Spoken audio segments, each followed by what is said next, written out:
আজি এটা নতুন মিনি ব্লগলৈ আপোনালোকক স্বাগতম জনালোঁ। মই এতিয়া যাবলৈ ওলাইছোঁ বজাৰলৈ। এইয়া বজাৰ আহি পালোঁ। অকণমান বজাৰ কৰি লওঁ। বজাৰ কৰি ল'লোঁ। এয়া বিস্কুটো ল'লোঁ অকণমান। এতিয়া ঘৰলৈ বুলি ওলালোঁ।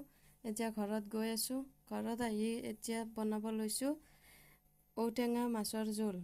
এয়া তেল অকণমান দিলোঁ, সৰিয়হ দিলোঁ। টেঙায়ে আলুৱে বইল কৰি লৈছিলোঁ। এয়া ইয়াত ঢালি দিলোঁ। নিমখ, হালধি অকণমান দি এতিয়া উতলিবলৈ দিম। বাছ হৈয়ে যাব অকণমান পিছত। একদম চিম্পল ৰেচিপি। গৰমত বহুত ভাল খাবলৈ। এনেকুৱাকৈ খাইছেনে ক'ব।